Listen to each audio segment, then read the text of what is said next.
And now I'm going to hand it to Dan. I'm going to introduce him first. So Dan has been an engineering manager at Twitter for a year, and prior to that has been an Android engineer for 8 years and a server-side Java developer for a long time.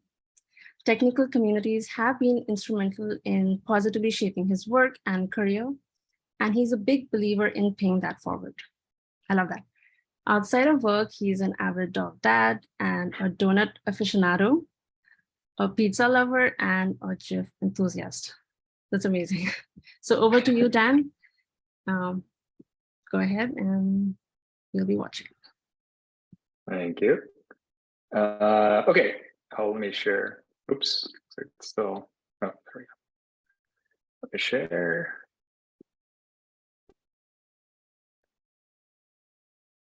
All right. Navati or Sierra, can you confirm you can see my screen okay? Yeah, all good? See your screen. Yeah. All right. Okay, everybody, thanks for coming. As I said, my name is Dan. I'm an engineering manager at Twitter. My pronouns are he, him. And I'm very excited and honored and humbled to be here with you all. I haven't given a talk in a while. There was something going on the last couple of years, the pandemic. So this is my first talk in a while. And I'm really glad to be here with you all to kind of break back in. And today we're going to be talking about making the jump from being an individual contributor to an engineering manager and kind of what that weird, wild world of management is like. Okay, so if you're here, I'm assuming you're sort of in one of two camps. You're either interested in becoming an EM, but you're not quite sure if it's for you, or you're not sure like sort of how to get started. Or you're in the second camp, which is that you have no interest in becoming an EM, but you want to have a better idea what your manager does, what they do all day, and you kind of just want to know more about that. So having been on both sides of that, I'm happy to help out both audiences. A little bit about me. Now, normally, this is like the cardinal sin. You're not supposed to have a slide about yourself or talk about your background, but in this case, it is relevant. So unfortunately, I do have to talk about myself a little bit. So I have been in tech for 22 years, and it's quite jarring to see that number on the screen. And the vast majority of that time I spent as an IC, as a developer. So probably 18 of those years was as an IC. So the vast majority of my career was doing that. And as Navati said, most recently I was an Android engineer from about 2013 to 2021, so early last year. And then I transitioned to being the EM at Twitter over the past year or so. So the first question you may come to mind is like, why? Like, why would somebody who spent so much time as an IC sort of like all of a sudden decide to jump into management? And you really might be like, no, seriously, Dan, like, why would you do that after 20 some odd years? And the simple answer is that it's, of course, not a simple answer. It really is multifaceted. There were a lot of factors that went into it. And I'm going to try to boil down into like three main areas or three main reasons as to why sort of I chose to get into engineering management. The first reason was this idea of being the change that you want to see. So I don't know how all of your careers have gone so far, but I've definitely had my fair share of bad managers over the course of my career. I've also had very good managers, but I've definitely had a few bad ones. And coming out of those experiences, I kind of would think to myself, like, how would I like to be treated as an IC? Like, how would I like to be managed? And so knowing that, when you sort of come out of an experience, you sort of think about that stuff, and you want to think about how you can make things better for yourself, make things better for other people. And you basically, the best way to do that is for you to get involved, is for you to sort of take over a position. So like get involved in that track of work. And so I kind of wanted to see if I could be the kind of manager that I would want. And those qualities were, generally around sort of being kind and thoughtful and introspective about my team. Now, whether or not I've actually accomplished that over the last year is debatable, but it is one of the reasons that I decided to kind of go into it and to give it a try. The second sort of like big bucket of reasons that I sort of wanted to get into it was that I really wanted to sort of change my impact to be more around people. And this is probably one of the biggest reasons that I wanted to get into engineering management. As an IC, as you all know, your impact is primarily through the code that you deliver and the apps that you create, and that's great. That's wonderful. Of course, that's amazing. And of course, you have an impact on people as well, right? Being a mentor, being a friend, being a colleague. So of course, you also have impact through people as well. But for me personally, I was thinking about how I could have an impact beyond sort of just shipping a product. Like, how could I actually impact other human beings more directly? And that, I was thinking about, like, how could I actually maybe grow their careers or teach them what I know or grow their skills, whatever that might be. And so I really was like focusing my attention on, after doing 20 some years of hands-on sort of product development, like, how could I focus my attention on not so much the code part of things, but on the actual humans who are developing that stuff. And then the third big bucket was kind of like, I was kind of ready for some new challenges. And as it turns out, they turned out to be kind of scary new challenges. Being an EM means doing a lot of, at least for me, was going to be doing a lot of new things that I either haven't done before or that I haven't done in a really long time. So we're talking about things like building a team, recruiting, career growth, promotions, team strategy, roadmaps, like all these things that you are typically involved in as an IC, but you don't necessarily lead or direct, right? You're involved in all of those aspects of building a team, but you're typically not the one directing or leading it. And so I kind of wanted to have an opportunity to sort of drive those things and try those new challenges out. And if I'm being totally honest, I'm an okay programmer. Like, I'm fine. I would not say I'm the best programmer in the world. And so after doing it for 20 some years, like, I think lost some steam. I think I was getting a little restless. I was maybe like on the learning curve chart, probably not accelerating quite as much as I should have been. And so I kind of was like, maybe it's time for something new. And in this industry, right, you don't really want to be stagnant for too long. You don't want to kind of just be flat for too long. So I was thinking about how to accelerate my growth, and new challenges were a way to get there. So those are the kind of the reasons that I personally was considering it. And so I just dove into the deep end. Last summer, I convinced my boss, my current boss, to somehow hire me, and we got going. And so here we are. So let's shift gears just a bit to what an EM actually does, right? So I talked a little bit about my reasonings to go into it. And I just want to talk a little bit about setting the stage about what a typical engineering manager does. Now, I want to caveat all of this by saying that it depends on the company. It depends on how the teams are structured. So there's a lot of different factors, and I'm primarily going to talk about my experience and mostly how Twitter does it. But I've heard a lot of different versions of how this can go and how much hands-on work you do versus how much people management you do. So there's a lot of variance here, but I'm just going to talk about sort of my experience. So one of the main things that I work on is team and individual health. So this is arguably the most important thing that I do, certainly one of the most important. And it takes a lot of different shapes, and it varies by individual. But what this basically means is I spend a lot of my time just making sure people feel supported, that they feel psychologically safe, and that they're generally in a healthy place, right? So that a big part of my job is just setting up an environment where people feel comfortable sharing, where they feel comfortable speaking their mind, and being collaborative. The tactics around doing that vary quite a bit, but individually, like, I'm checking on how everybody's doing, checking on our projects, seeing how they're progressing in their careers, how their personal lives are going, if they want to talk about that stuff. And so this is a pretty broad bucket of things, but the tactics are not so much important as the goal, right? The goal is that just setting up a safe, healthy team is a lot of what I do on a day-to-day basis. The second big bucket of things that I do as an EM is focusing on career growth and performance. A lot of this is just checking out and making sure you know where people are in their career arc, and just kind of making sure that are people happy where they are, where do they want to go in the next few months, where do they want to go the next year, where do they want to be the next 3 years or so. And in some cases, some people are very specific about where they want to go, and some people need more guidance on, maybe this is kind of where you want to head. So it varies again by person to person. But a lot of it is just working around career plans and making sure that they're in a good spot and that they're on a good trajectory. Sometimes it's very specific around promotions and financial goals and money, and that's great. Sometimes it's not. Sometimes people just want to focus on growing their skill set, growing into their role. And then it's your job, or in this case, my job, to find those opportunities for those people and then try to get those in front of them so that they can grow into those skills.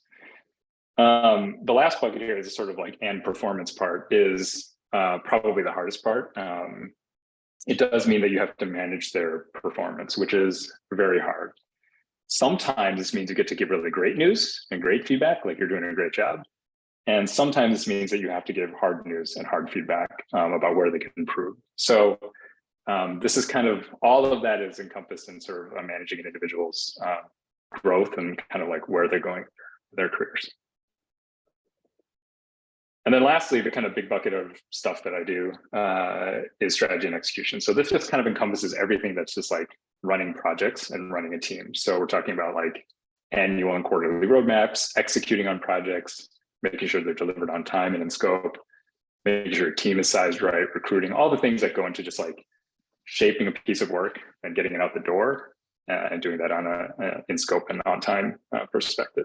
So there's a day-to-day, there's a bit of like sort of checking in, seeing how projects are going, making sure we're communicating with each other, communicating with other teams, and just kind of generally making sure we're buttoned up, making sure that the ship stays afloat, basically.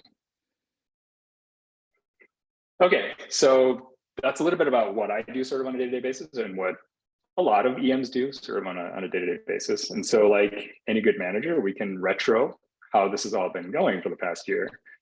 So we'll talk a little bit about like what's been challenging, what's been really great, and then kind of like what's next in typical retro format. So what's been challenging?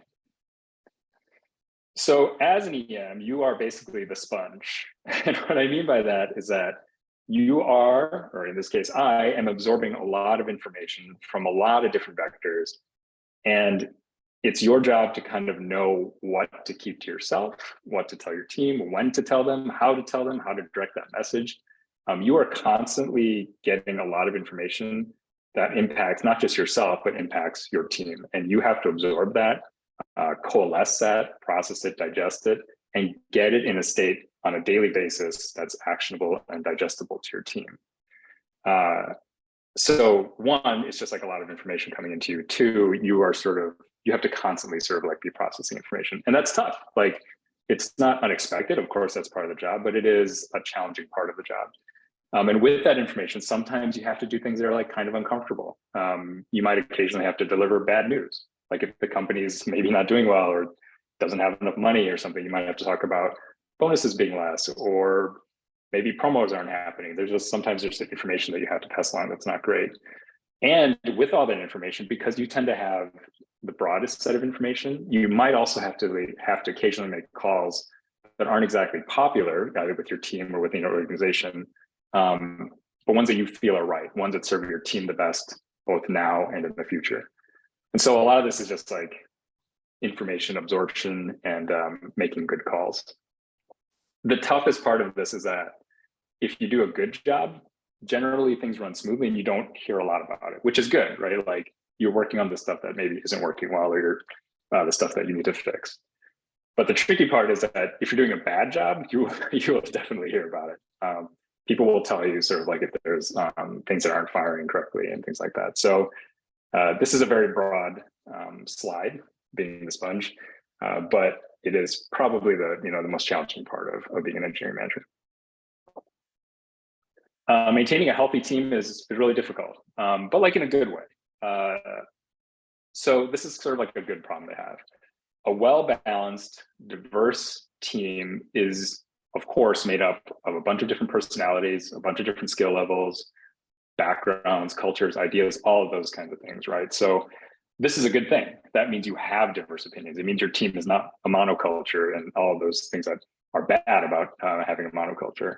So this is good, like you want this, but as an engineering manager, it is difficult, right? You are trying to keep as many people as happy as possible, right? You're sort of like shooting for the 80% of like keeping as many people happy as you can and sort of like pulling everybody in the same general direction. And that's hard. It's hard to do. There are many opinions on basically every topic in a given day. And again, like you have to absorb that and make decisions about how to best balance it with your team. And so you are, again, like the arbiter of what works well what's good for the team now and what's good for the team's future. And so you're always sort of like balancing and trading off. It's like just a day-to-day activity where you're just balancing and trading off. There is no management stack overflow. So the point I'm trying to make here is that you can ask for advice. You can talk to your peers, you can talk to your manager, you can talk to everybody about how to handle a given situation. But the reality is that every situation is so specific that there is never an exact playbook on what to do, right? So this makes sense, right? You're working with human beings. You're not compiling code, right? You can't just pull a piece of code and have a binary answer whether it works or not. Now, of course, there's an art to programming and making it look nice, making it perform and all that kind of stuff. But there is no direct, I can take this answer and apply it and it will probably work for a human-based situation. So every day in every situation, sort of analyzing a unique problem set and trying to help your people out as best as you can. And you can take advice from a lot of different places, but it's really up to you to sort of like come up with that solution on your own that's customized to individuals on your team. It does help if you have a supportive group of EMs and a supportive manager. So I'm lucky enough to have those things, but there is no exact playbook to helping people. And then lastly, one challenging thing is that you have generally slow and uncertain results as an EM. So what I mean by this is that for every decision you make and in every situation that you handle, you're never quite sure when the results are going to come to fruition and what the results are going to be. So again, like when I compare it to being an IC or you're working with code, you can compile something, you can get a sense if something is working, you might need to improve it or you might need to tweak it, but you get some fairly quick feedback and seeing whether or not you've got results. When it comes to humans, you might get a good result or you might get a terrible result. You might get it tomorrow, you might get it in 2 months. Like it's never that certain and it's never that timely. So again, you're sort of making decisions as best as you can, and it's inherently complicated because you're dealing with people. And so when you make a call or you make a choice or you talk to somebody about something, like how that's going to play out is never 100% clear. You might have a good idea, but you're never going to be like fully sure. And really the best thing you can do is just try to treat every situation with a sense of empathy and kindness and just lead with that as your philosophy. And hopefully you'll make the right decision for people. But there's no instant feedback loop when it comes to human beings. Okay, enough dwelling about the challenges. Let's talk about stuff that's gone well. It is an immensely rewarding job. For all of the challenges I talked about, when you feel like you did a good job or you feel like you made a right decision, or you see someone on your team excelling, or you just see the team gelling and like doing a good job, it's a really great feeling, right? Like you are representing your team and they are representing you. And so when all of that sort of works, it is a really, really incredible feeling. Having been an IC, like, of course, like shipping a feature, shipping a product is like also an immense feeling, but there's something about like when you do it with humans and you sort of see people that are happy or fulfilled by their work or promoted or whatever it is just immensely rewarding and fulfilling. So I think because it is challenging work and because of some of those things I talked about, when things do go your way, when things do go well, it feels particularly rewarding. The job and the work is rarely static and it's generally pretty dynamic. So this a little bit is a callback to what I talked about earlier, but you're almost always problem solving every day, which is kind of fun in a weird way. Every day, again, you're dealing with some probably different information or a little bit new information, or the situation's changed or people are feeling differently. And so it's always kind of this like constant puzzle you're solving. And that's not to say that it's like this perpetual merry-go-round where like you have no stability or like it's never settled. But every day there's always like something that kind of comes in and you're sort of figuring out what the like best solution is for that, or at least giving it some thought. So generally the role of an engineering manager is not boring. It may be a lot of things, but I don't think you could say that it's a boring job.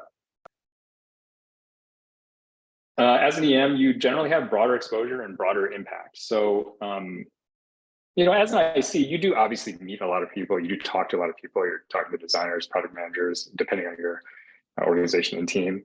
and other engineers. But as an EM, you generally talk to a broader set of people. So you talk to a lot of other EMs who have a lot of experience in their particular, area of the company. You're talking to like HR, you're definitely talking to product, you're definitely talking to design. And you typically have more vertical access as well. Like in my role, I generally have exposure and have opportunities to talk to director level folks and talk about what's going on at a higher level. So just like as from a career perspective and just from an advance and like a general things that you can have going for you for your career, you do have, I think, broader exposure and broader impact. And so it's like a stepping stone to like meeting a lot of great people, and it's great to have access to those people. And it's a good way to sort of build your network beyond sort of a set of engineers.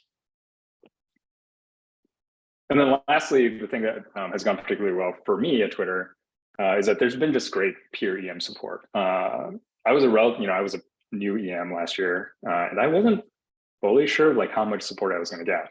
And I have a fantastic set of peer EMs in my org, and I've learned so much from them. We have a lot of like shared experiences, some fun, some frustrating, but it turns out to be like a great bonding experience. And so this has gone really well. Just like having a group of EMs who are going through the same thing as you and having that support, it's just immeasurably important. It has been really, really, really great for me.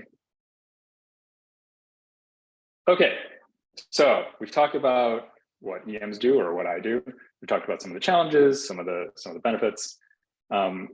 Let's talk a little bit about you, about moving yourself forward into an EM role. And I want to sort of pose some questions that you can ask yourself to sort of help make an informed decision. Now, I'm bringing up a few questions here that like I thought through, things that I would think through just given some of my experience. These are, of course, not all the factors you should consider, and there are no right or wrong answers here. My goal here is just to sort of challenge you to think about, if the EM role is right for you, and just raise these questions that might help you make an informed call. But ultimately, you of course will have to decide.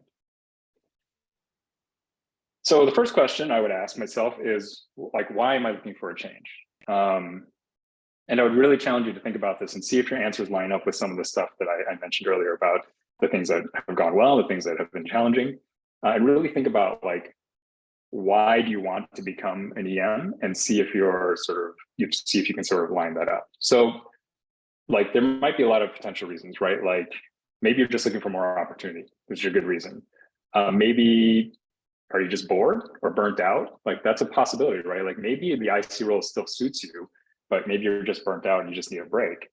It could be that the company you're working for maybe isn't giving you the right sort of opportunities, and being an IC is actually the right role for you, but you're sort of looking outside of that because the company structure or something like that. So I would really think about this and think about why you want to change. If you're thinking a lot about wanting to have more direct impact on humans, working with people more directly, those are obviously good pros to going that way. But really give this a think and make sure you have a clear answer for why you want this change. I would also ask yourself, like, is now the right time? It's kind of maybe an odd question, but you do want to sort of be in the right situation. You're taking a role that you're familiar with and you're good at as an IC, and you're kind of like saying, I want to do not the exact opposite, but kind of like the opposite, right? Like I'm looking for like a 180 change in my day-to-day work. And so for your own mental health, for your own mental wellness, you should think about whether you can sustain a change like that. And if it's like the right time in your life, like, are you personally, professionally, and financially ready to sort of like make a change and live, kind of a different professional life, over the next, year or whatever it is. So even if the answer to the first question was like, yes, I want to do it, I'm doing it for all the reasons, you should also think about like whether or not like now your personal life and your professional life can sustain this change right now. I'd encourage you to think about like what you enjoy, both at work and outside of work. So like if you really like interacting and helping with people, being an EM will suit you. If you hate talking to people and you dread having conversations on a daily basis, it might not be the best role for you. Do you like to sort of like pull groups together and like get everybody moving in the same direction? That would be something that would help you as an EM. Are you super type A like I am, and you like getting things organized and directionally set? And then think about like your personal life too. Like, you know, if you're the kind of person who's like super organized and likes to pull people together, then you'll probably enjoy doing that as an EM. But if you like to work super independently and you like to kind of, you know, work in your own space and stuff like that, then you should at least think about that. Doesn't mean you can't change. It doesn't mean you couldn't adjust yourself and work toward it. But you should at least consider, you know, what do I like doing on a day-to-day basis? And then will the EM sort of role fulfill that? And then lastly, am I willing to give up coding? So I mentioned this earlier, but this depends on the company. Some companies have like, you know, EMs do like 25% coding, some do like as much as 50 probably, but you're definitely not going to be doing day-to-day as much coding as you are now. And I knew this going in, and I think I didn't realize how much I would miss it. So I missed it a little bit, and I have side projects and other things I can work on to sort of scratch that itch. So it's not a huge deal, but you'll be daily probably doing less coding, and you're probably going to be doing more like human interaction management type stuff. So you have to be willing to give up some part of your technical day-to-day independent work. And so you should be thinking about this. Again, it's not wrong or bad, but you should ask yourself, like, will you feel weird about spending less time on sort of like direct technical details on a day-to-day basis? It's something worth thinking about. Okay, I feel like I'm talking about like all these negatives or hard questions, and I don't mean that to be the case. Again, I just want this to be an honest assessment of where you want to go, because the transition from an IC to an EM is a pretty big jump. So I want you to be thoughtful about that choice. Okay, assuming you are still interested, how can you sort of like get started? Like, what can you do in your current position? How can you get interviewing and all that kind of stuff? So I want to give you some hints and tips about, like, given all the stuff we've talked about, like, how do you actually move this thing forward? So one of the things you can do is, in your current role as an IC, is you can start asking for EM type work, right? So talk to your EM, and within your current role and within your current company, like, ask your EM if there are things you can help out with. And in my experience, EMs get really excited when ICs ask about that kind of stuff, when they're interested about becoming EMs. And the reason I think for that is because they just did that same thing not that long ago. Like, they realize and they recognize that we need more EMs that are good. And so they want to encourage people to jump on board and be an EM, especially if they see something in you. So they want to help you along. So don't be afraid to ask for this kind of like work where you can sort of help out. It depends on the company and the setup, but like these might be smaller things. They might have you like set directions on roadmaps, or they might have you start doing like day-to-day team management stuff, or just like sit in on that stuff. So it depends. But if you ask for this kind of work, you'll start to get exposure to how it works within your company, and you'll start to get exposure to like what these things are, and you'll get hands-on experience doing it. Especially if you haven't been an EM before, right? This is a good way to just sort of break in and get a feel for what it's like, and kind of get the ball rolling on that. The other thing you should do is that you should start to build your management storybook. As you start participating more and more in EM type activities, even if you're just doing it as an IC and you're just like poking around, you want to start writing down the things that you've done that have been particularly interesting or hard or challenging or weird or unexpected, or like a super great success. Typically, EM interviews are primarily built around stories, right? Stories that you can tell where this happened, or this was like the intent of a project. This is like where it went. It took a weird turn, and this is how I turned it around, or this is how we addressed it, right? It's all about stories. And so the more stories that you can sort of collect as you're doing these sort of day-to-day tasks, the better your interviewing will be, both within your current company, if you interview for a role there, or if you interview for an external role. And I want to highlight, or I want to emphasize, that a good story doesn't necessarily mean a successful outcome. And in fact, sometimes when the outcome is unexpected or bad, is actually what makes for a good story, right? Like, people want to see how you dealt with something that was tricky or difficult, or just unexpected, right? So if your stories are all about taking a perfectly groomed roadmap and just completing it, you should be proud of that. But it doesn't necessarily make for a good story. So the more of these stories that you collect over time, the stronger your interviews for EM roles are going to be, and the easier your interviews are going to be. So really would encourage you to start writing down all the good stuff that you run into on a day-to-day basis, which is something I need to do too.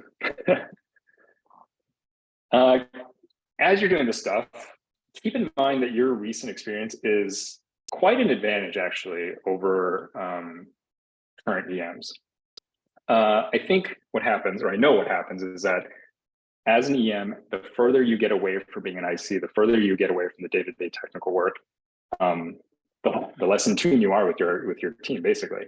And so you being close to it, pretty close to it, or still very much in it, is a huge advantage. Like, maybe it sounds counterintuitive, but just the fact that you're doing that stuff and you're in the weeds with your team and you are closer to it gives you an advantage. You know what it's like. You know the actual challenges that are going on. People aren't sugarcoating like what they're telling you just to tell you what you want to hear. You've experienced it and you've seen it, and you can make adjustments and changes and tweaks that some EMs won't be able to do because they don't actually have the same level of information, right? They're relying on other people to tell them. So as you participate in EM type activities, don't just be like an EM robot. Don't just follow exactly what other EMs do. Don't just parrot other people. Apply what you know about being an IC and think about how you would want it to go, right? That's the key advantage, and that's the important part, that you take your recent experience and you apply it to effectively how you would want to be managed. Okay, questionable one here, reading management books. Typically, I don't recommend management books very much. Like, they're, often very like haha business type books. But there are a couple that I found to be useful as a new EM who didn't have like a ton of context or a ton of historical experience. The first was Preventable Candor by Kim Scott. Really good book. It just talks a lot about a particular way of approaching situations, how you should be like basically like very honest, and the sliding scale of like where you can fall down if you are not pretty honest. Elements of it are maybe like a touch exaggerated, and some of the storytelling is like maybe a touch exaggerated, but the basic core of the approach is like really helpful. And I try to apply this on a regular basis. The other one is The Making of a Manager by Julie Chuo. This book is awesome. I don't know what else to say about it. It is just a great starter book for managers. I have it right here. I have my copy right here. I reference all the time. Full disclosure, I'm about like 3/4 of the way through it. The first like quarter of the book, or first half of the book, is a lot about like new managers getting set up, like what you can do, what you can learn. And then the second half of the book is a lot about like implementation of very specific things. But the first half of this book will get you like a long way. So this book is amazing. So I can't recommend it enough.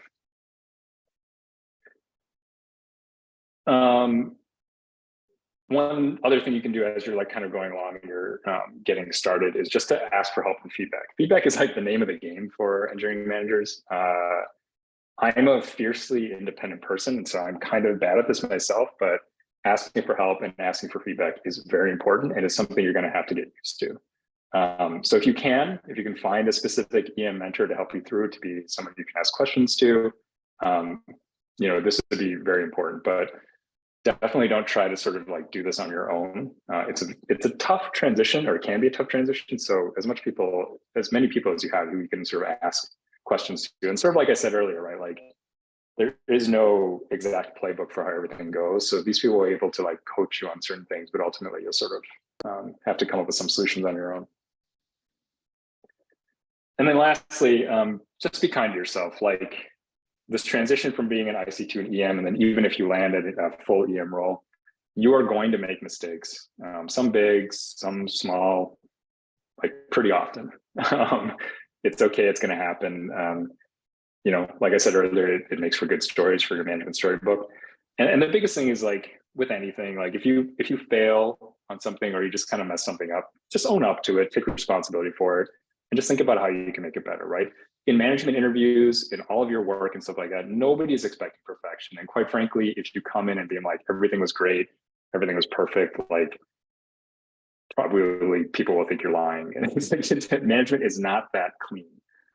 So it's typically like kind of messy, and that's kind of what makes for a good EM. So, be kind to yourself. You can show vulnerability and you can own up your own failures and you can just kind of grow from them. The other thing here is that you do want to consider like how much time it's going to take. For some people, maybe they'll feel like they got it after a few months. Maybe it might take you a year or a couple of years to soak in like what all this means. So take your time. It might take longer than you think. And then lastly, if all else fails and you need help, you feel free to email me. I'm happy to answer questions and talk to you and help you out myself. So that's pretty much it. Again, I know there was like a lot of stuff here that I was bringing up that might be challenging or things you should think about. And that's because I want you to make an informed decision. But I really want to reiterate that it is a really rewarding job and you can make a real difference in this role. It is not a trope that there are a shortage of good managers in the world. And there's definitely a shortage of good women EMs and good women leaders. So we need you all to jump in. So it's a really fulfilling and great job. And I would highly encourage you all to, if you at least have any interest, to start to investigate what it might mean for you. Thanks to the organizers. Thanks to Sierra and Navani for giving me a chance to talk to you all. Thanks to all my peer EMs at Twitter who have helped me out quite a bit. Thank you to my team at Twitter, including Sierra, for being patient with me. I know it's been quite a journey. And yeah, that's all. Thank you so much. Thank you so much. This was extremely informative, and folks are, thanking you there on the chat. And there are so many questions.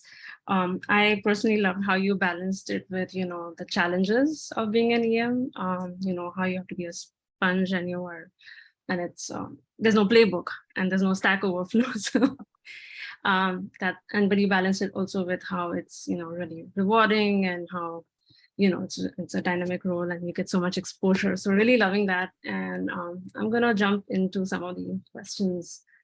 So a lot of questions were around, do you miss being an IC and do you miss coding? And I know you kind of answered that, but if there's anything else you want to add to that, one of the questions was, what percentage of coding do you get to do? So if any, yeah.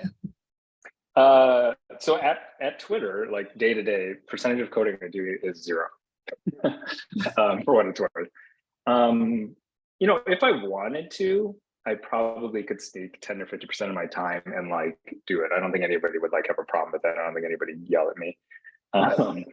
But there's 2 things to that. One is like, it would be good for me to stay close to the work. I don't think that's actually a bad thing. I think it's good for engineering managers to stay close to the work. The flip side of that is that I think it's difficult to do a lot of the things that you sort of quote unquote should be doing, depending on how the company is set up. But EMs at Twitter and at a lot of companies are really more focused on, like I said, team and individual health. And that takes up a lot of brain power. It takes up a lot of emotional energy. It takes up a lot of your space to work on that. And so like for me to spend 10 or 50% of my time on code is like good to stay close to the work.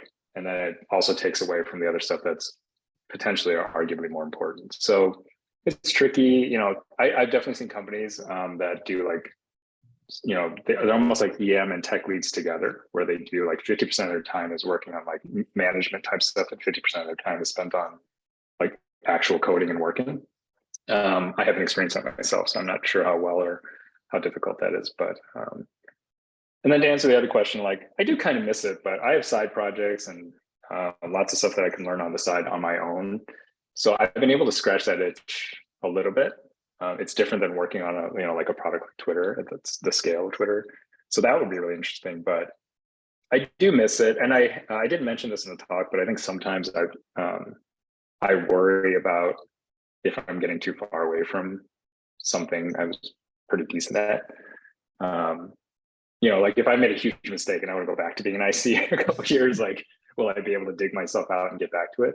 Probably, but sometimes I worry that maybe I'm getting a little bit too far away from it. But day to day, I feel pretty good about it. Yeah. So yeah, there were more questions like, related to that. Like, do you do you sometimes kind of question it? And if you do, like when you kind of question this decision on your transition, how do you overcome it? Like,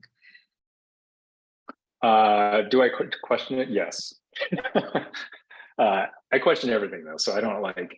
I am introspective to a fault. Like, have I made the right decision? And but like, day to day during work, do I question it? No. But sometimes I'm like, like it's weird, right? Because I think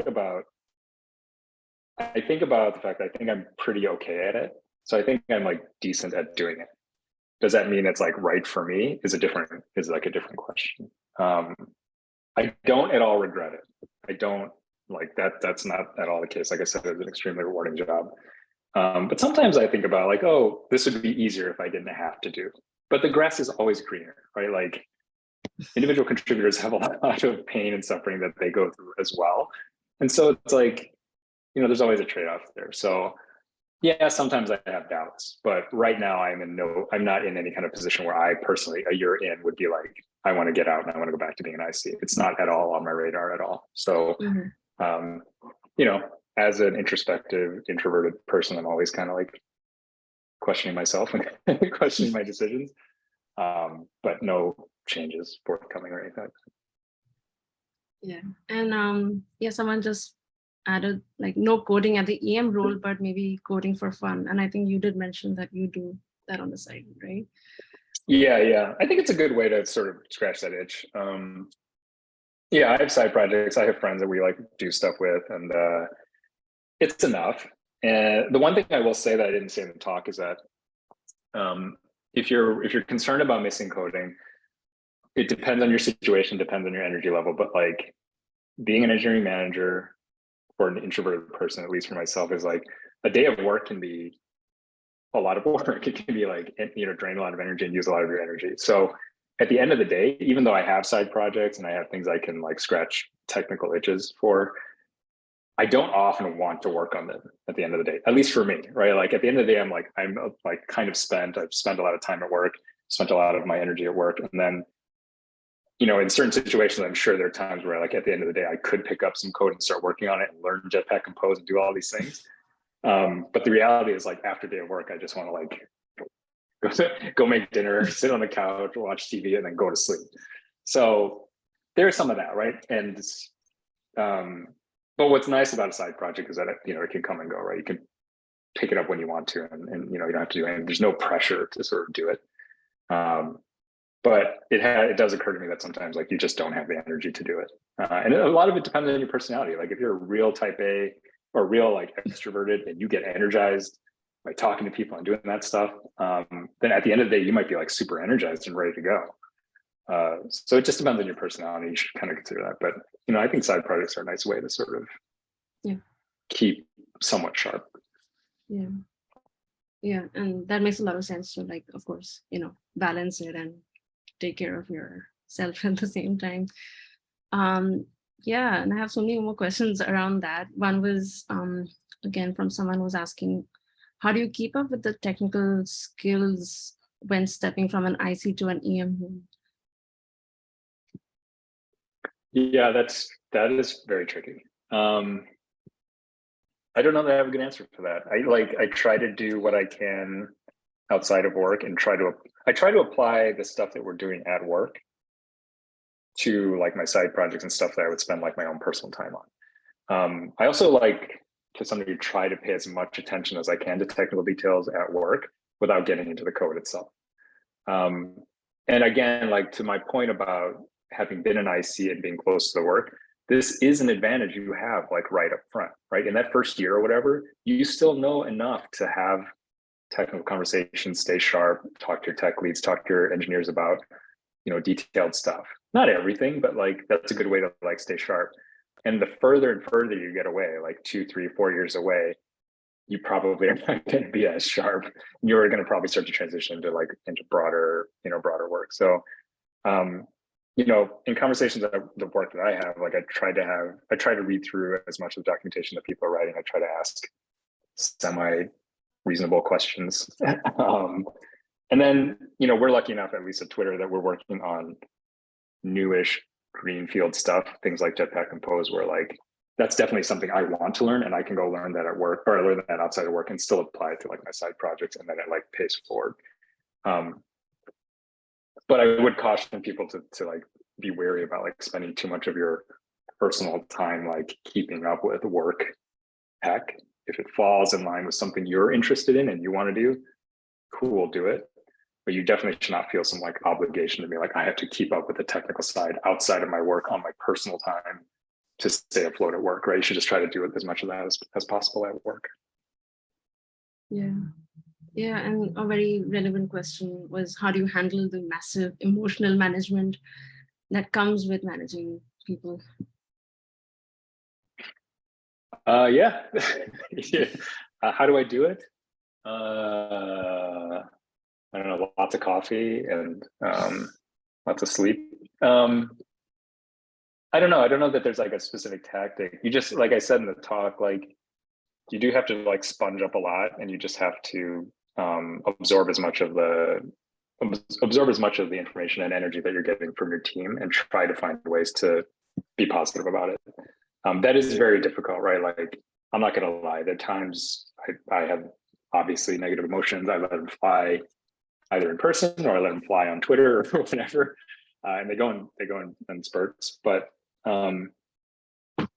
yeah, I don't know. I don't know really how like tactics to do it, other than sort of like just recognizing you do have to you have to eat and absorb some of it, and just try to do your best in terms of like absorbing some of the negative stuff, and like try to make it positive back to your team, but be honest about it, right? Like if something negative or something bad is happening, like are you just like arbitrarily making it positive? People's BS filters are going to go off like crazy, right? They're like, oh, this guy just tells us, just puts a positive spin on everything. It's like not being honest or transparent. So some of it means like you absorb some of the tough spots, and you have to just like be clear and honest with folks. So you don't want to just be like always arbitrarily positive, but you want to try to put a positive spin on stuff whenever you can. Yeah, that makes sense. There are a lot of questions around, getting into an EM role and some career-based questions. So here's one. Do you think, sorry, it's the wrong one. In terms of the reporting hierarchy, where does an EM fit in compared to the technical architect and technical lead roles? Yeah, it depends on the company. I mean, I could tell you kind of like how Twitter and typical big tech does it. So what we have is that like my role, the EM1 role, is like the equivalent to a senior engineer. Like at least in terms of like if you have the two tracks, it's like a technical track and like a management track.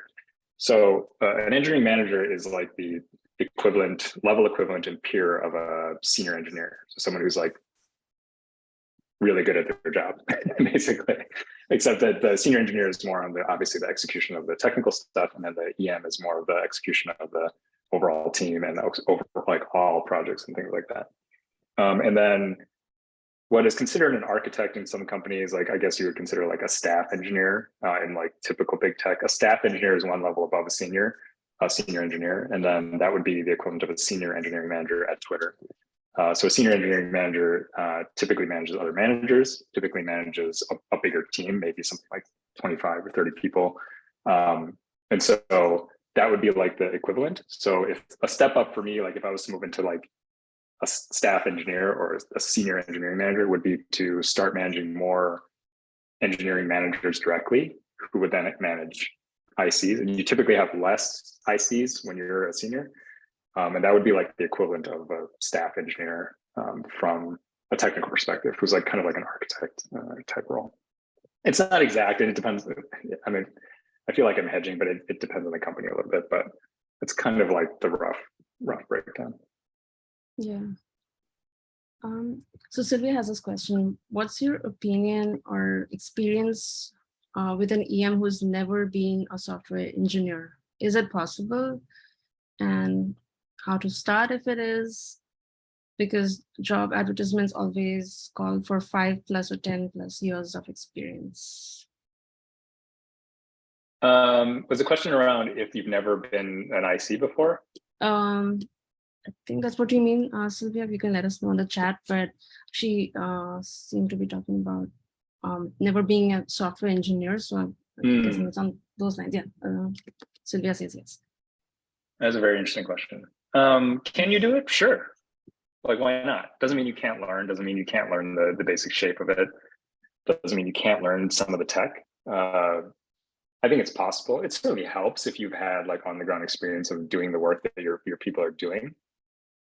I would not say that's like an absolute requirement. So for example, like when I first started Twitter, I was obviously I had like technical background, but I was also working with web and iOS teams more directly and people reporting to me in those spaces.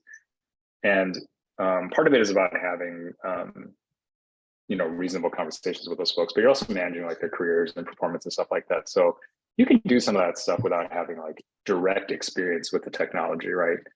You of course want to have like some technical background, I think, and maybe that's not just being like a software engineer, but maybe you're a product manager or designer or something like that. So I think you have to sort of like still have been within the space maybe to have enough experience to leverage to go forward. But I don't think it's like an exact requirement. It helps.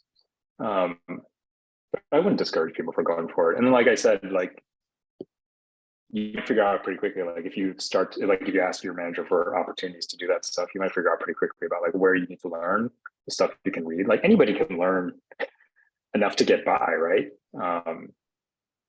So no, I don't think it's like an absolute requirement. Yeah, that's really good to know. And we are close to time, so let me know if you need to get back. And if you are in a rush, because we have so many more questions and they just keep coming in. So Laura has a question. Sierra's the only one waiting for me. Yeah, Laura was asking, how do you manage timelines in a small team with junior devs? And how do you encourage them to communicate better so that they are not afraid to ask new questions? Yes, that's a good question. Let me start with the sort of communicating better so they're not afraid to ask new questions. There's no exact playbook on that. I think what I said in the talk like holds in terms of, and I think this takes time, right? Like you have to build up a sense of trust in the team. Like you have to establish that it's a safe enough space where everybody can contribute and can ask questions and ask ideas without some sort of retribution or somebody biting their head off or something weird like that. Luckily at Twitter, this is generally not a problem. Like everybody at Twitter is generally pretty open and helpful and kind. So this is not something I've had to experience a lot, but I think it's like through your own actions and just promoting a safe space and promoting collaboration and asking and just sort of like reiterating constantly that you want everybody's input on stuff and that it is not just the staff engineers or seniors who you want to hear from, that you want to hear from everybody, and like just making that absolutely clear. Now that is easier said than done. You can say that over and over and over and it may not click with people. So there is some work there where you just sort of have to like individually encourage people. Like as an EM, you typically have one-on-ones with everybody on your team every week.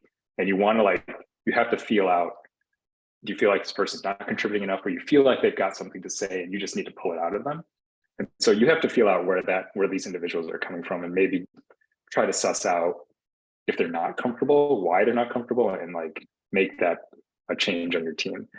The other trick occasionally is just like in a team meeting is just calling on people, which seems like very elementary school kind of thing. However, I have seen it work to like great success where people are quiet and you just ask, hey, this person who might be like a junior engineer, like, what are your thoughts on this? You just literally ask them and then they start saying a bunch of stuff. So it's like, sometimes it's not just a matter of they have thoughts and they have opinions to share, but like literally sometimes you just need to ask them for their opinion and then they're happy to give it. And the last thing I'll say there is that you should be aware and considerate of like people's personalities, whether they're like super introverted or super extroverted, and that talking in meetings or talking face to face is not always everybody's preference either, right? Like there are people who prefer to write. There are people who prefer to collect their thoughts and put them on paper and then distribute it that way, either in Slack or in a Google Doc or something. So that's also part of your job, is like figuring out like how does this person operate? Like how do they like to operate? Maybe they don't want to talk in a meeting and that's okay. But then it's your job to pull it out of them in a different way and then make sure it's brought back up to the rest of the team. So there's a lot of factors, like I said, which seems to be like a recurring theme. But yeah, that's kind of some of the stuff you can do to encourage junior folks. I love that, like accommodating, everyone's working styles. I think that's awesome. That's a great tip. So Antonio was asking, when did you realize that you were doing a good job as an EM? When did I realize that? I have not realized that yet. Or how do you know you're doing a good job? How do I know I'm doing a good job? Well, like I said, I honestly don't know. Like, I think it comes through feedback, right? So there's a couple of things you can do. One is obviously like, well, there's a few things. One is that you obviously have your review and you're checking with your with your manager, and they should be giving you feedback on stuff that they're hearing, right? So typically, a lot of times you'll have your manager who will talk to your reports, and that it's called a skip level. And those people will talk, like your people reports, you talk directly to your manager to like give them feedback on how you're doing, stuff you can work on, stuff you can be better at. So that's one way where they can, give you feedback about stuff that you can kind of work on and be better at. Based on that feedback, I think you can come to some semblance of like, I'm doing okay or I'm doing horrible. And so like if the feedback is like a huge list of stuff you need to work on, then maybe you're doing not a great job. But if it's like pretty light or stuff you're aware of, then maybe you're doing a pretty decent job.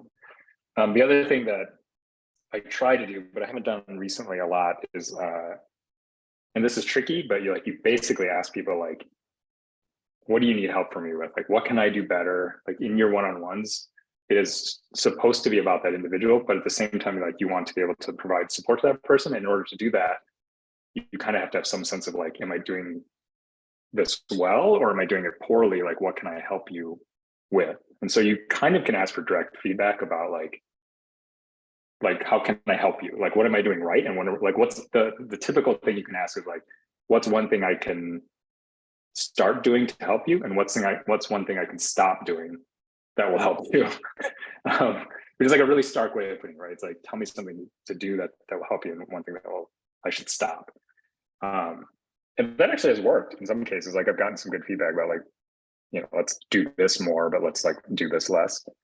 And again, like based on that feedback, depending on like how serious or severe it is, maybe you have some sense of how you're doing. But it's not your direct report's job to be like, you're a great manager. Like it's not, they will never say that to you, and they shouldn't have to. So you kind of have to feel it out basically, which is tricky. Yeah, definitely. It definitely sounds tricky, but also I think in that sense very rewarding. And I like how you mentioned using your one-to-ones. I think it can benefit both parties so much. So that's great. A similar question, like how did you become a better decision maker and trust your reasoning, senses, judgment, and gut?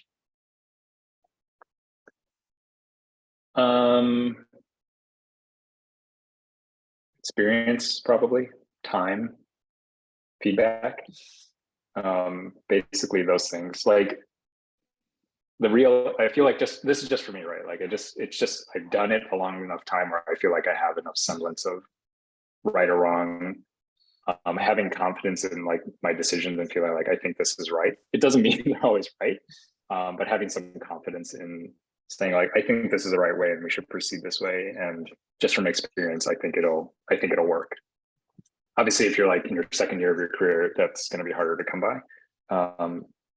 So just for me personally, like that's what I primarily worked on. In terms of like decision making, like I don't want to say obviously, but like of course you want like as much information as possible.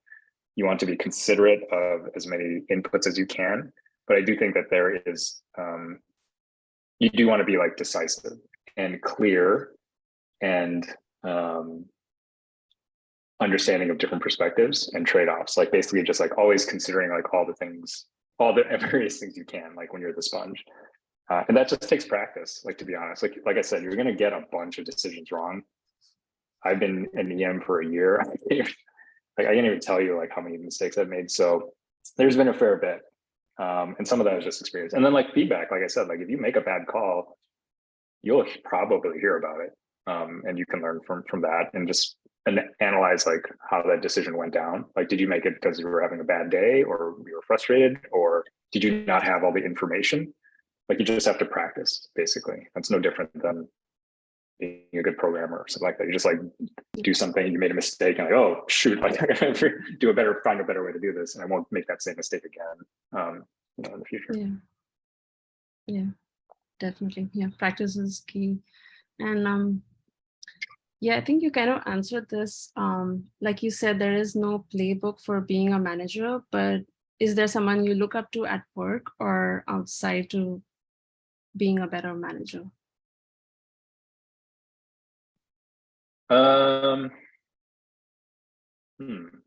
Someone individually. I mean, like I do have a lot of support at work. So yeah, there's no playbook, but if I have doubts about a direction that I'm going, like I will absolutely talk to my manager, Christian, about it, or I will talk to my peer EMs about it. So we are lucky, like I'm lucky enough that in our client foundation group, we have 12 EMs or something like that.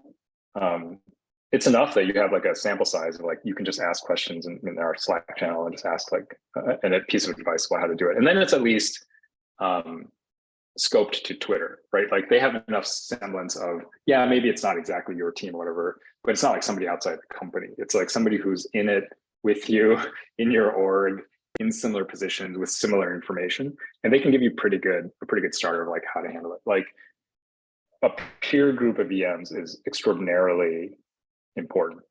I cannot emphasize like how important that is, just to have other people who can like tell you you're on the right track or you're off the right, you're off track or you're doing a good job or you're doing terribly or whatever. But like that's kind of the group that I go to for when I have like a specific, I'm not sure how to do this. And we have weekly syncs as a group. We have our own Slack channel to talk about stuff. So that's kind of what I look to. I think just because like having it local to your company and your group is like the best starting point. I don't typically reach out to managers outside of the company, although occasionally I like have like one-on-ones to just talk general chit chat about like your life at company X. So occasionally I'll do that, but it's not like a day-to-day thing. Yeah, that's awesome to have that support from the other EMs in the very same company. That's great. Yeah, and then we had some questions regarding, how an EM fits in within the organization. So Gareth had this question: what's your sense of how the organization size affects the EM role? And then there's an example of how 37 Signals hired an EM recently. How do you think the role would be different in that small company context compared to Twitter? Yeah, that's a good question. I do think it makes a big difference, although it's hard for me to say. Like my engineering management experience has been like, I kind of did it like 10 years ago and it was in a smaller like design agency. And then now at Twitter, which is like 7,500 people and like pretty big. So I don't have like direct experience with this. I'm sort of taking a guess.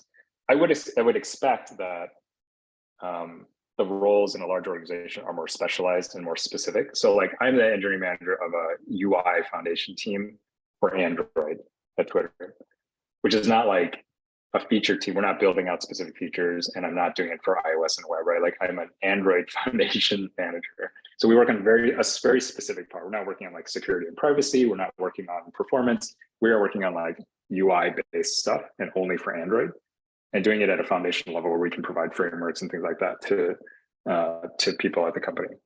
Whereas like if you're working at a much smaller company, your role is probably much broader. You're probably covering sideways a lot more. So like my role is probably far more vertical than, in a company like, let's say 200 people or something like that, where like you're probably doing more general stuff across a lot of different things than like one specific vertical. So either opportunity is good. I think it's like a matter of like what you want to do.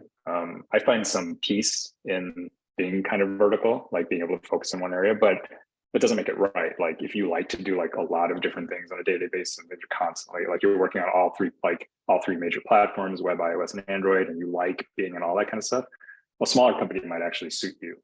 Whereas like a big company, you're probably not hyper broad. You're probably like relatively narrow. But there's nice stuff about it too. Like you're allowed to focus on, a specific sort of area. Yeah, that makes a lot of sense. This is similar in a way. So do you think every team should have an EM when they already have a project manager and even a tech lead?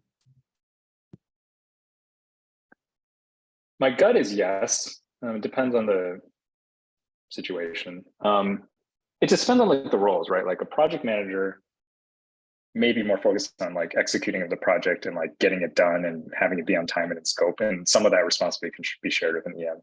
A tech lead, in my opinion, should be more focused on, the tech part of it, making architectural decisions, general strategic direction around technologies we should adopt, work on, implementation details, all that kind of stuff. That's purely technical, like letting them focus on those roles.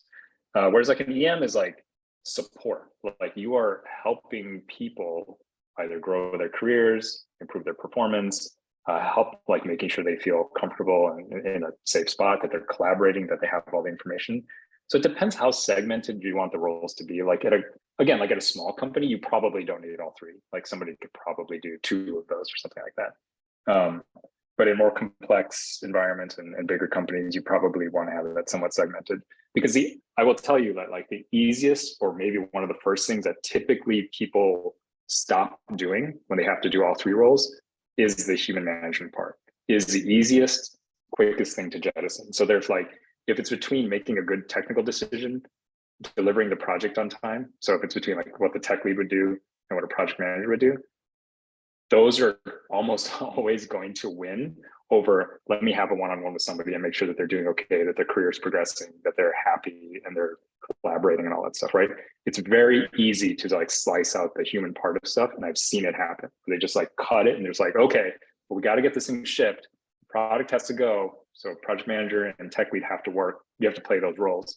And the first thing that gets cut is like team stuff, individual health and team health. So there's an argument to be made that you could probably do it in like a small company, but I think it's an important role on the human side of it. Yeah, thanks for that. I'm going to ask you a fun question here. Someone was asking, were you always a leader or a manager as a kid growing up? What was it? Who was a leader or manager? What was this? Were you always? Was I a leader? Yeah. Were you always a leader or a manager as a kid growing up? I don't think so. I don't think so. I don't think so. No. I think I was like always a control freak. So maybe that's part of it. Or maybe that's part of my psyche or personality, but I would not say I was like always like a leader or no. That's a deep one. I'm gonna think about that one after the talk. Yeah. And so Antonio has this question: what are the challenges between meeting the team needs with the upper management requests? Yes. So as in terms of like that sort of day-to-day sponging that I was talking about, like you are absorbing all of that information. And the reality is like you have to balance those things as best you can. And the other thing is that there's always like an information imbalance. Like it is impossible for you to absorb all this information from like leadership and then like explain every last detail down to your team. It's just not feasible, right? Like you have to siphon some of it, make calls, and like absorb some of it and then disseminate some of it, right? Like you can't just be like a middleman who just like passes information along. And it's just inefficient and you would get nothing done. And so there's always like an information imbalance. And so it is actually incumbent upon you to sort of like take the things that your team wants, your team needs, and balance that with like what the leadership needs. And so, this happens a lot of times with like quarterly or annual planning. Like you'll have company or org goals that you sort of have to like roll up to. and the projects you choose and the work you choose to do have to kind of like roll up to that. And there's space for both of those things. Like you can create a roadmap and do stuff that's healthy for your team that your team wants to work on, that you have to sort of like massage into a message that's like, yes, we're meeting what the company wants to do, and we're meeting the goals of like our org and stuff like that. And so like it's up to you to sort of like massage it into a way where like your team is telling you what they want, and you have to find a way to make that coalesce sort of with what leadership wants, and vice versa, right? Like, and sometimes there's going to be like leadership directives, right? They're just going to be like, you have to work on this. And that's fine. But I don't think it's healthy, like if you get that and that's like 80% of your roadmap or 80% of the stuff that you do. Because if they're just telling you what to do and you're just like, you're just the implementers, that nobody wants that. Like you want to have some autonomy of what you're doing, and you want to blend it with like company goals. So it is tricky, and I would say it happens basically every week. I guess. So. Yeah, and a lot of questions that folks were interested in both on our Instagram live questions and even here were, and you've already answered this, but how do you learn more? Are there trainings, workshops, and self-help books? And I know you mentioned a couple of great books.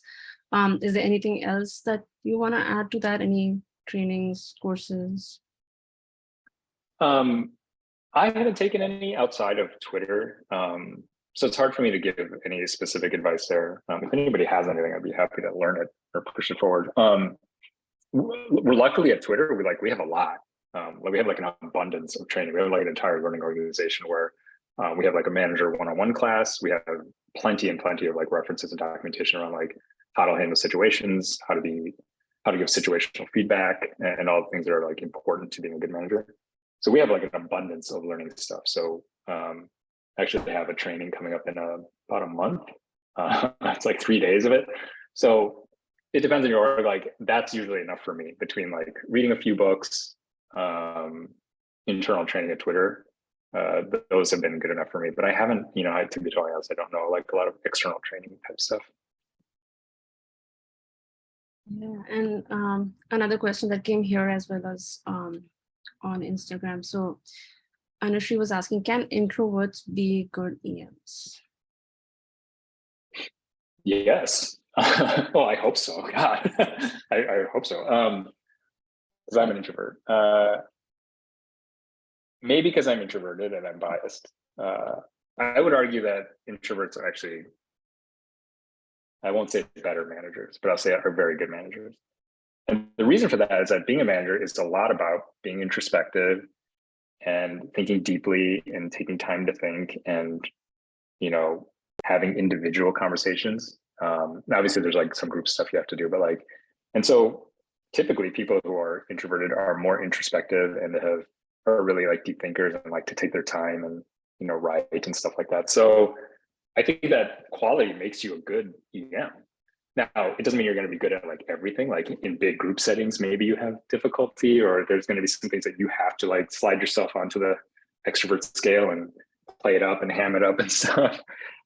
So that's the work that'll probably be the work part to you. But the part that will come naturally to you is like being very thoughtful, being understanding where people are coming from, being empathetic, like those things that are typical of introverts.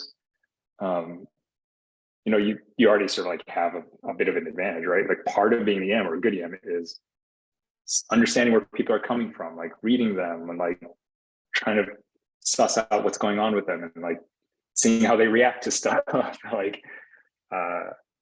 And so typically I think that introverts would make great managers. I agree with that. With the whole empathy thing and stuff. I know it's like 1:20, and if you have time, there are 6 more questions, or we can, get folks to Up to you. I'm good. I just want to make sure you have. Okay, great. Another question by Antonio. How is the interview process for engineering managers in big tech companies? I don't know. I just did it once.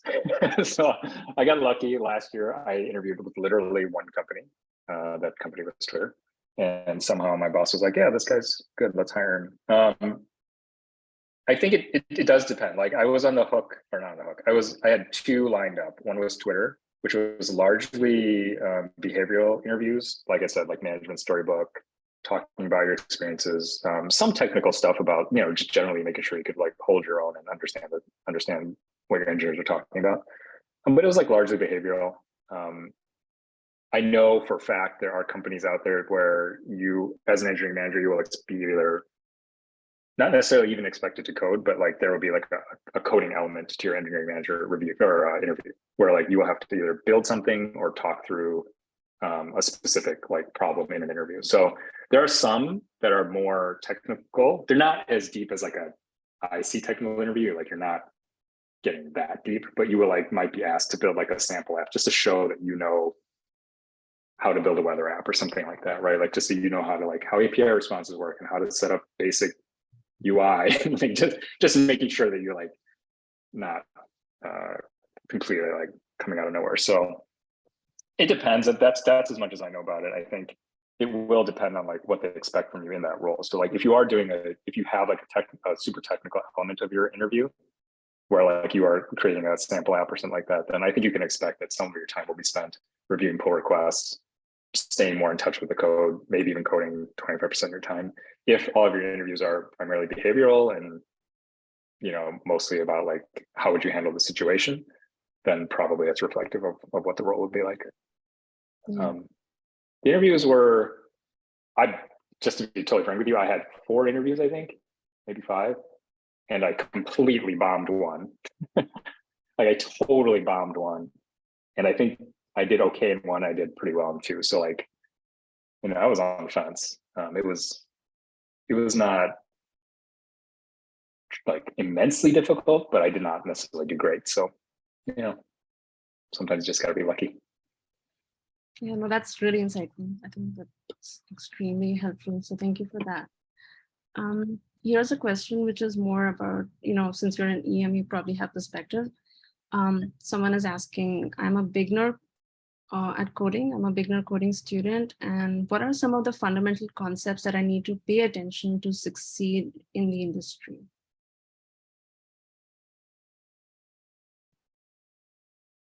Well, I will talk about one that's like not a fundamental of programming, but more a fundamental of working in a company, which I assume your role would be, is that all the technical stuff, all the stuff that you learn that will be like the day in and day out of your job, there's plenty of resources on that, right? Like whether or not you're doing like leak code for interviews, or if you're just like learning from books and just like learning how to do the technical bits of your job, there's a lot of resources for that. The stuff that's hard to learn is like how to work in a company. And so from a fundamentals perspective, like the thing that you should be aware of, like in your first role or your first couple roles, is like figuring out how to work on a team and figuring out how to work with other people and like getting a sense of your preferences. Hopefully being in a safe enough space where you can, speak frankly with your manager about like how you like to work, what are the things you can improve on.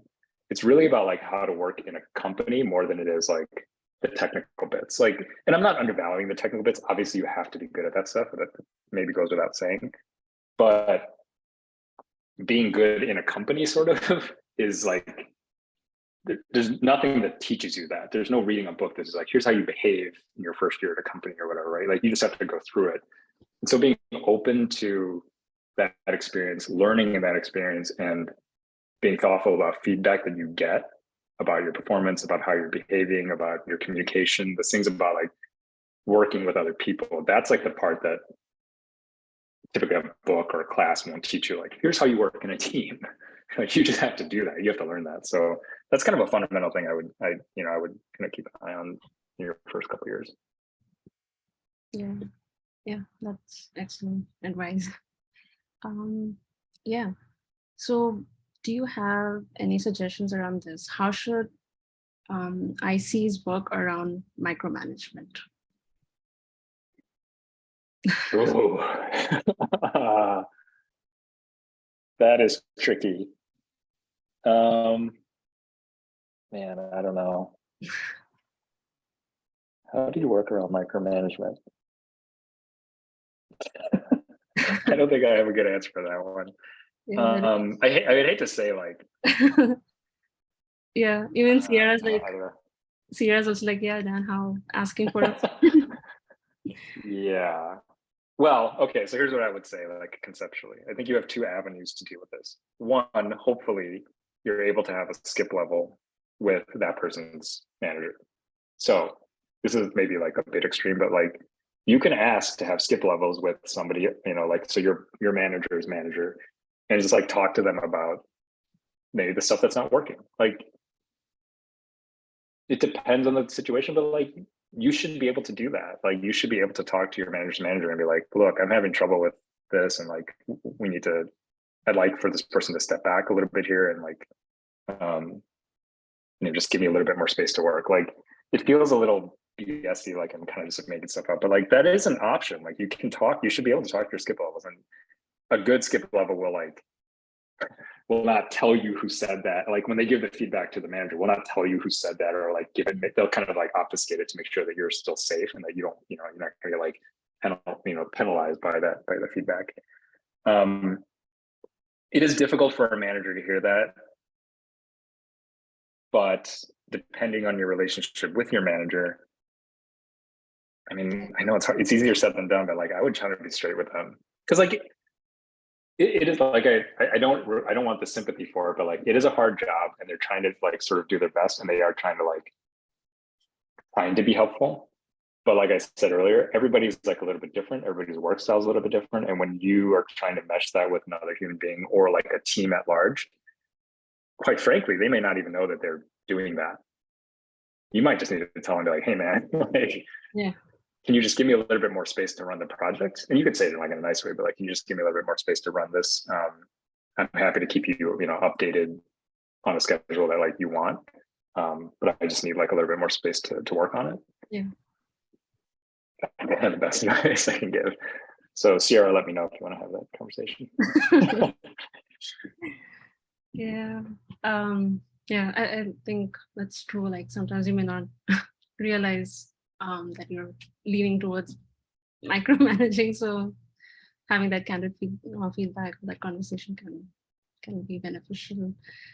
Some more tricky questions for you. All right. Do you think bias plays a role into being promoted when you're being promoted to a manager? I guess it depends what kind of bias. I mean, there's lots of different biases. Probably. I do think that there's a bias toward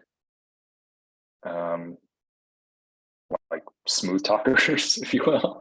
Like, quite frankly, like people who can like BS their way in and out of conversations really well, like probably do well in like manager interviews and like get promoted to be managers. People who like are really good at playing like the game at work, where they know how to like make the most of their accomplishments and take credit for their achievements and like take credit for their team's achievements and things like that. And you should not be shy about being honest about your achievements, but that's different than being like being a jerk about it. So I'm sure there is some bias to it. In terms of like advice about like how to deal with that, maybe is just, I don't know. I think if you're being honest and you're being honest about your work and your approach to work, and that is reflected on you, then you'll land in an okay spot. Like, I'm not the kind of person to like, take credit for other people's work and play that stupid game and stuff like that. And I think I've done okay. So I think if you're just honest and straight about that stuff, it'll end up working in your favor eventually. I don't like to see tricks get ahead, but I'm sure there is some bias that's going on there. Yeah, true. I agree. Do you know the answer to this? Do EMs make more money in general than ICs? Not necessarily. It depends. I keep saying it depends on the company, so it's, but like, there are tracks at various companies that were like, so for example, like a staff level engineer, which is technically like a higher level, like it depends like the company, but they'll be like L1, L2, L3, like they have like these numerical values to it depending on the level of work you're doing. And so you can have someone on your team that reports to you that makes more than you. That is not uncommon. So it used to be in the old back in the day, like you either had to become like an architect or whatever, and then or like be a manager, and then the managers could like, you know, make their way up or whatever. I don't think that's the case anymore. In fact, ICs are at like I don't want to discourage anyone from becoming EM, so don't take this wrongly, but like ICs make a lot, like make quite a bit of money and like are in such high demand that in some respects, I think ICs make more, because like the fact that you can produce an Android app or an iOS app or a web app and that I cannot is extremely valuable. So, you know, it's money wise, it's at least even, if not maybe leaning toward ICs. I think that's just like my 10% view of it. Yeah, that's great to know. And another question that came on our Instagram live question was, are there any other management options other than being a people manager? Yeah, and I think like I said before, there are definitely companies. I know Google has this. There are definitely companies where like your role can be more split between like literally 50-50 to being like partially managing a team and partially hands-on like active work in technical stuff. So again, like I was saying in the talk, like this has been my experience, and it's one version of what an EM's life looks like. It is not representative of all management sort of tracks. There are definitely opportunities where I think even Square does this. I think Square has like sort of like manager tracks that are more technical, and you are spending time in code. I think, don't quote me on that, but I think like Square has a version of that where like you can be a little bit more hands-on. So there are definitely opportunities to do that, and you just kind of have to find the right company that fits what you want to do. Yeah. Okay, that's good to know. And one last question. What is your advice for when you have that quicksand feeling or that feeling in your gut and you're overwhelmed or the situation is out of control? Any advice for that? Ask for help is what I would say. That could be asking for help from your peers. That could be typically I would say is like asking for help from your manager. That is what they're there for. Like, so you are one level of management, you know, as an EM. Like you are like primarily responsible for the people that report to you and making sure that you're doing this for them. That doesn't mean you are responsible for holding everything in and always managing all things at all times, right? You have a reporting chain and you have a chain of management to help you as well. And so like if you're underwater or you're getting crushed or you're unhappy, your manager is supposed to do that for you too. So ask for help. Don't be shy about it. Like this was a problem for me for like many years, but like I'm past it now, I think, for the most part. Yeah, you don't want to bring like every last complaint to your manager. Like, sure, don't do that. But like if you're truly underwater and you're getting crushed, like you should ask for help. Period. Like there's nothing wrong with asking for help. There's no shame in it.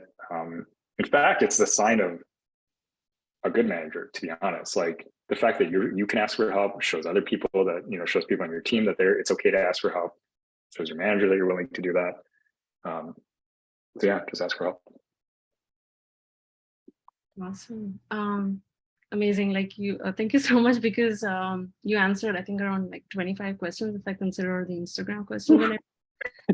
You've been on a roll. Really appreciate you taking the time for this. You were amazing. And yeah, folks have really enjoyed the conversation, and we really appreciate having you here, and hope you'll be here again soon, you know. Yeah, thank you. Like I said, I haven't done talking in a long time, and I was really, really, really happy to do it for Women Code. Like I'm glad to have like started back up here. So thank you all for coming. Thank you for all the insightful questions, and hope to see you around soon. Awesome. Thank you so much. Have a great day. Okay. Yeah, thank you. Thank you, folks. See you all. Have a good week. Bye.